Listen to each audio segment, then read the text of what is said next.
जिस ना किसी भी ऑफिस में एक गार्ड का ये काम होता है कि वो गैर मुतल्लिका लोगों को कुछ ख़ास जगहों पे ना जाने दे और वो लोगों को ये बता सके कि क्या आपने एक्सेस करना और क्या आपने एक्सेस नहीं करना। उसी तरह से robots dot T X T file भी एक गार्ड के तौर पे रोल प्ले करती है, क्योंकि जैसे जैसे सर्च इंजन बढ़ते चले गए इनका बिहेवियर कंट्रोल करना भी बहुत ज़रूरी हो गया। So robots dot T X T file basically Google या दूसरे सर्च इंजन के जो बॉट्स और क्रॉलर्स हैं जो आपकी वेबसाइट क्रॉल करते हैं उनका बिहेवियर या उनका फ्लो कंट्रोल करता है। इस फाइल के तहत आप उनको ये बता सकते हैं कि क्या इंडेक्स करना है, क्या इंडेक्स नहीं करना। सो आप स्पेसिफिकली कमांड्स लिख सकते हैं कि आप सर्च इंजन्स को, स्पेसिफिकली गूगल या जितने भी सर्च इंजन्स हैं, उनको आप मुश्तरका तौर पे या एक-एक करके मना कर दें कि कौन सी सेक्शंस आपके वो एक्सेस कर सकते हैं, कौन से सेक्शन एक्सेस नहीं कर सकते हैं। रोबोट्स डॉट टीएक्सटी फाइल देखने में कुछ इस तरह की है। ये बेसिकली सिंपल एक टेक्स्ट फाइल होती है, जैसे आप अपने सिस्टम में टेक्स्ट फाइल क्रिएट करते हैं वैसे यही एक एग्जैक्टली टेक्स्ट फाइल होती है और इसमें इसी तरह से कमांड्स लिखी जाती हैं जो कि मेनली 3 कमांड्स हैं। सबसे पहले आप यूज़र एजेंट डिफाइन करते हैं। वो यूज़र एजेंट मतलब कि किस सर्च इंजन या किस रोबोट या क्रॉलर की बात हो रही है वो आप मेंशन करते हैं। अगर आप ये स्टैटिक लिखेंगे इसका मतलब ये है कि सबकी बात हो रही है, मतलब कोई भी बॉट होगा उसके नीचे जितनी भी कमांड्स आप लिखेंगे वो उस बॉट पे सब पे वैलिड होंगी। लेकिन अगर आप एक कमांड एक बॉट के लिए लिखना चाहते हैं और एक कमांड दूसरे बॉट के लिए लिखना चाहते हैं तो आपको हर बार एक यूज़र एजेंट डिफाइन करना होगा और उसके नीचे फिर आप उसकी कंडीशंस बता सकते हैं। कंडीशन मैं आपको एक्सप्लेन कर देता हूँ। सो बेसिकली अलाउ, डिसअलाउ और साइट मैप, ये 3 कंडीशंस होती हैं।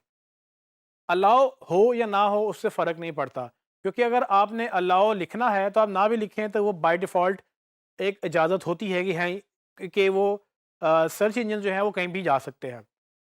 लेकिन अगर आप चाहते हैं कि आपके कोई वेबसाइट के ऐसे सेक्शन जो गूगल या दूसरे सर्च इंजन तक ना जाएँ, आपको यहाँ मेंशन करना पड़ेगा बाकायदा डिसअलाउ करके, जिसकी कमांड ये होगी डिसअलाउ कॉलन आगे पाथ। वो पाथ वही पाथ है जो हमने स्ट्रक्चर में अंडरस्टैंड किया था, लेकिन ये होम पेज के बाद जो स्लैश के बाद जो स्टार्ट होगा, ये पाथ आप बताएँगे। ये पाथ एक फ़ोल्डर का भी हो सकता है, ये पाथ एक पेज का भी हो सकता है, ये पाथ एक फ़ाइल का भी हो सकता है। फ़ाइल यानी कि आपकी कोई पीडीएफ फाइल हो सकती है, कोई इमेज फाइल हो सकती है या किसी भी तरह की फाइल। सो ये तीनों तरह के पाथ्स आप डिफाइन करते हैं और इसके तहत गूगल या बाकी सर्च इंजिन्स को ये क्लियर हो जाता है कि ये कंटेंट क्रॉल नहीं करना। सो सवाल यहाँ पे ये पैदा होता है कि हमें robots.txt फाइल क्यों चाहिए? robots.txt फाइल हमें इसलिए चाहिए कि जब जैसे-जैसे डिजिटल वर्ल्ड में एडवांसमेंट आ रही है, सर्च इंजिन्स भी नए-नए आते जा रहे हैं। अब हर सर्च इंजन की कोशिश होती है कि वो सब तरह का कंटेंट इंडेक्स कर ले और उसके बाद वो लोगों को दिखाए। लेकिन कुछ जो स्पेशल किस्म की जो वेबसाइट्स हैं, वो नहीं चाहती हैं कि उनका सब का सब कंटेंट गूगल में अवेलेबल हो, या वो नहीं चाहते हैं कि सबका सब कंटेंट किसी और सर्च इंजन में फ्री ऑफ कॉस्ट अवेलेबल हो। तो इस सूरत में वेबसाइट्स क्या करती हैं या वेबसाइट ओनर्स ये करते हैं कि वो कंटेंट को ब्लॉक करते हैं और वो ब्लॉक करने से ये होता है कि वो कंटेंट उस सर्च इंजन में नज़र नहीं आता और जो नज़र आता है सिर्फ एसईओ उसके ऊपर फोकस्ड हो जाती है। यहाँ पर ये चीज़ अंडरस्टैंड करना ज़रूरी है कि robots.txt फाइल आपकी तरफ से एक गार्ड का रोल तो प्ले करती है, लेकिन ज़रूरी नहीं कि हर सर्च इंजन इसको फॉलो भी करे। जितने भी अच्छे सर्च इंजन और बड़े सर्च इंजन हैं सब इसको फॉलो करते हैं, यानी कि गूगल, बिंग या दूसरे बड़े सर्च इंजन वो आपकी robots.txt को ऑनर करेंगे। ऑनर का मतलब ये है कि जो आपने मना किया है उससे मना हो जाएंगे, जिसको आपने अलाउ किया है उसको फॉलो करेंगे। लेकिन ये गारंटी नहीं है, बस ये अंडरस्टैंड करना ज़रूरी है। बट ऐसे सर्च इंजन का हमें कोई ताल्लुक भी नहीं है, क्योंकि हमारी एसईओ या बड़े सर्च इंजन वो सिर्फ गूगल और बिंग की हद तक ही महदूद हो जाते हैं। मैं आपको एग्जांपल दिखाता हूँ। फॉर एग्जांपल कि आप ये देख सकते हैं कि 2 कंपैरिजन है। एक वेबसाइट का स्ट्रक्चर वो है जिसमें कोई रोबोट्स की फाइल नहीं है और गूगल या कोई भी सर्च इंजन आएगा तो वो सारे पेजेस पे क्रॉल करता चला जाएगा, क्योंकि अगर रोबोट्स और टीएक्सटी फाइल का ना होना ऐसा ही है जैसे कि आपने उनको इजाज़त दे दी है। मतलब ये ऐसे ही है जैसे गार्ड नहीं है तो जो मर्जी अंदर आ जाए और जहाँ मर्जी चला जाए, कोई रोकने वाला नहीं है। लेकिन उसके साइड पे अगर आप दूसरी एग्जांपल देखें तो वही सर्च इंजन्स अगर उस वेबसाइट पे जाएंगे और इस दफ़ा एक robots.txt की फाइल लगी हुई है जिसमें हमने मना किया है कि कुछ पेजेस पे नहीं जाना, जिसमें से एक एडमिन का पेज है और एक टेम्परेरी पेज है या एक प्राइवेट पेज है।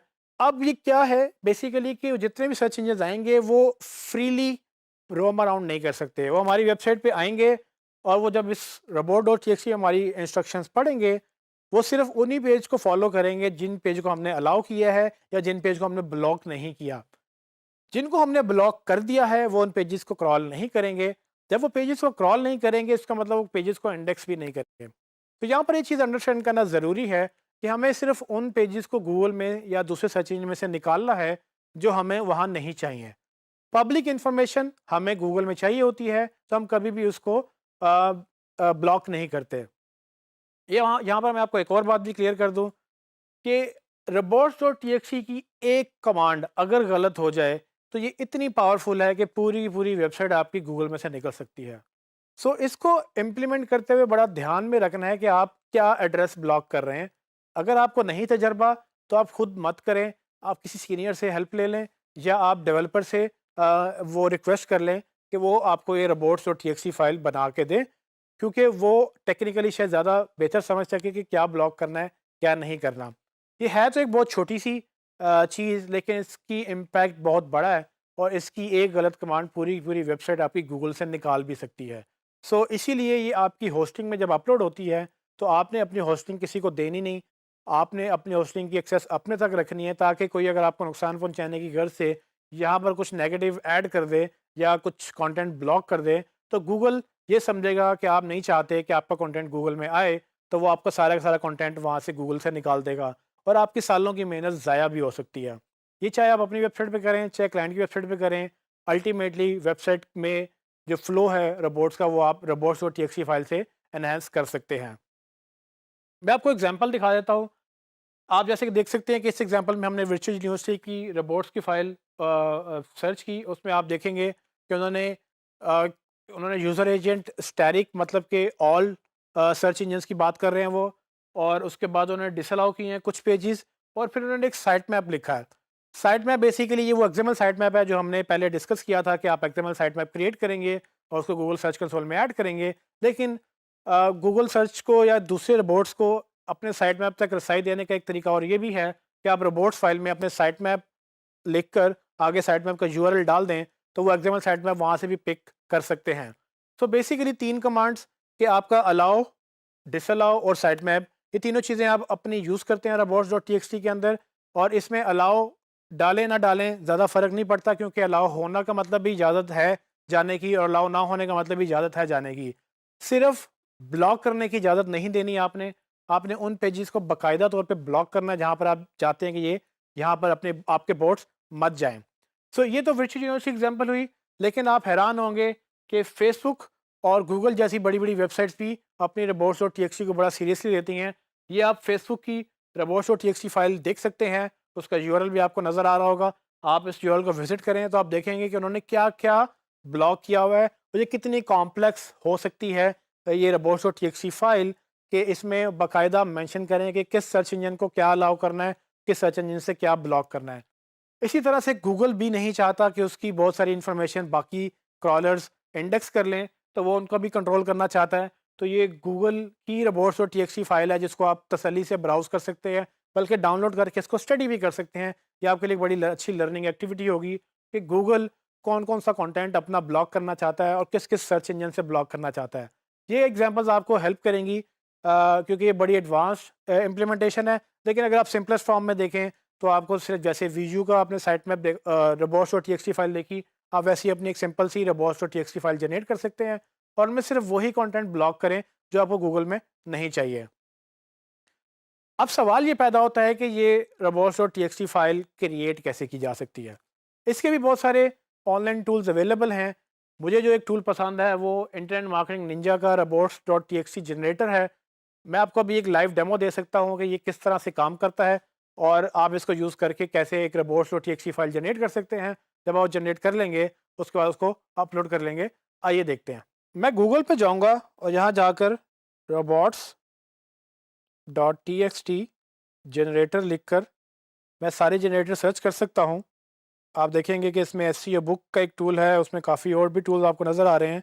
लेकिन जो मेरा फेवरेट है वो इंटरनेट मार्केटिंग निंजास का रोबोट टेक्स्ट जनरेटर ये मैं इसको बड़ी रेगुलरली यूज़ करता हूँ, तो मैं रिकमेंड करूँगा आप भी इसको यूज़ करें। लेकिन आप बाकी भी यूज़ कर सकते हैं, आपको एक्सटेंशन भी मिल जाएँगी, आपको और भी टूल मिल जाएँगे। मैं रोबोट्स टेक्स्ट जनरेटर के पेज पे जाऊँगा, यहाँ पर आपको कुछ इस तरह से ये पेज नज़र आएगा, जिसमें ये नीचे कुछ ऑप्शंस दी हुई हैं। इसमें अगर आपके पास कोई फ़ाइल ऑलरेडी जनरेटेड है, तो आप उसको अपलोड कर सकते हैं। लेकिन चूँकि मैंने एक नई फ़ाइल जनरेट करनी है, तो मैं यहाँ से ये ऑप्शंस यूज़ करूँगा और यहाँ पर मैं देखूँगा कि पहली ऑप्शन वो पूछ रहा है कि आपने अलाउ करना है या डिसअलाउ करना है। जैसे कि मैंने पहले कहा कि आप अलाउ करें, ना करें एक ही बात है, लेकिन अगर आपने डिसअलाउ करना है, तो आपने बाकायदा मेंशन करना है कि मैंने ये चीज़ ब्लॉक करनी है। तो फॉर एग्ज़ाम्पल मैं चाहता हूँ कि जी मेरी सर्विसेज़ का पेज गूगल में मत आए, तो मैं डिसअलाउ की कमांड सेलेक्ट करूँगा। उसके बाद मैं यूज़र एजेंट बताऊँगा, वो काफ़ी ज़्यादा यूज़र एजेंट ऑलरेडी मेंशन्ड है। ये वो बॉट्स हैं उन डिफरेंट सर्च इंजन्स के जिन नामों से वो उनको यूज़ करते हैं। आपको अगर स्पेसिफिकली किसी एक बॉट के अगेंस्ट ब्लॉक नहीं करना, तो आप क्या करेंगे, आप स्टैटिक रखेंगे, तो ये सब के लिए एक वैलिड कमांड होगी और उसके बाद आप यहाँ डायरेक्टरी बताएँगे कि क्या ब्लॉक करना है, क्या नहीं। तो स्लैश का मतलब ये मेरी होम डायरेक्टरी है, अगर मैं सिर्फ स्लैश करूँगा तो मेरी पूरी की पूरी वेबसाइट जो है वो डी इंडेक्स हो सकती है। तो यहाँ पर मैं एक्चुअली पाथ दूँगा सर्विसेज़ के पेज का और उसकी डायरेक्टरी का, और उसको मैं ऐसे स्लैश सर्विसेज़ स्लैश लिखूँगा। इससे ये होगा कि सिर्फ़ और सिर्फ़ मैं ये चाहता हूँ कि इस पाथ के ऊपर और उसके बाद आने वाले जितने भी पेजेज़ होंगे वो सब गूगल में से निकल जाएँ। तो मैं इसको ऐड डायरेक्टरी जब ये मैं लिख लूँगा, तो मैं इसको ऐड डायरेक्टरी पर क्लिक करूँगा, तो देखेंगे कि वो मुझे नीचे उसने फ़ौरन एक उसका लाइव डेमो दिखा दिया कि यूज़र एजेंट स्टैटिक मतलब सब यूज़र एजेंट्स के लिए एक ही कमांड है और उसको डिसअलाउ करना है, क्या सर्विसेज़ पेजेज़ को। उसके बाद इस तरह से आप मज़ीद डायरेक्टरी ऐड कर सकते हैं। मैं अगर सेम ऐड डिसअलाउ करूँ कि मैं अबाउट का page about.html single page disallow करना चाहता हूँ, तो मैं वो भी डायरेक्टरी ऐड कर दूँगा और इस तरह से जैसे मैं ऐड करता जाऊँगा वो नीचे मुझे शो करता जाएगा। इसके बाद अगर मेरा एक्सएमएल साइट मैप है, जैसे कि आपको पता है कि मैंने एक साइट मैप बनाया था, तो मैं उसको भी यहाँ पर ऐड कर सकता हूँ। usman.co साइट मैप का जो भी यूआरएल आप यहाँ लिखेंगे, मैं अभी फ़िलहाल sitemap.xml ही लिख रहा हूँ ताकि आपको समझ आ जाए। और इसके बाद मैं इसको अपडेट का बटन दबाऊँगा, तो आप देखेंगे कि वो उसने सारे वो कमांड्स लिखी यूज़र एजेंट्स के लिए कि किसको एक्सेस करना है, किसको नहीं। लेकिन साथ ही उसने मेरे साइट मैप का भी एड्रेस दे दिया, ताकि जब भी कोई यहाँ से क्रॉलर आए, तो मेरे साइट मैप को वो क्रॉल कर सके। तो आप भी इस तरह से अपनी वेबसाइट या अपने क्लाइंट की वेबसाइट जो है वो उसके लिए robots.txt फाइल जनरेट कर सकते हैं, अगर वो ऑलरेडी क्रिएटेड नहीं है। तो जहाँ से इसको आप कॉपी करें, उनके सर्वर पे जाएँ, होम डायरेक्टरी में जाकर एक टेक्स्ट फाइल क्रिएट करें, उसमें यहाँ इसको पेस्ट कर दें।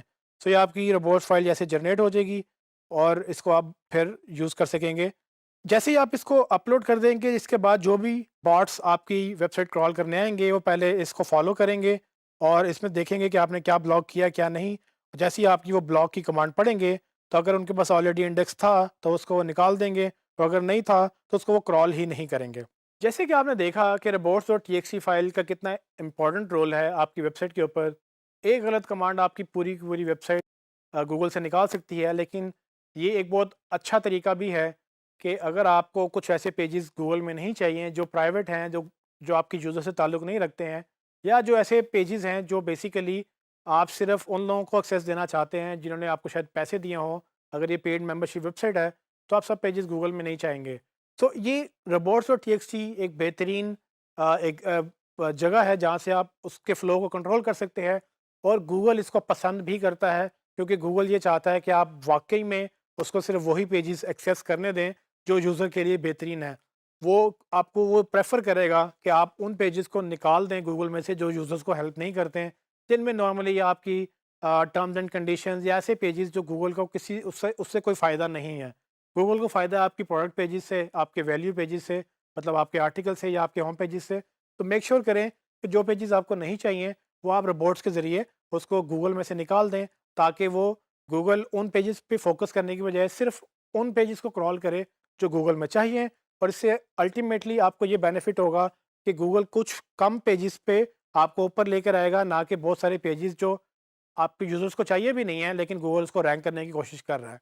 इससे थोड़ा-सा कचरा साफ़ हो जाता है, आपकी वेबसाइट का क्लटर जो है वो गूगल में नहीं आता, और जो आपका गूगल में वैल्यू पेजेस रह जाते हैं वो उसको ज़्यादा बूस्ट मिलता है।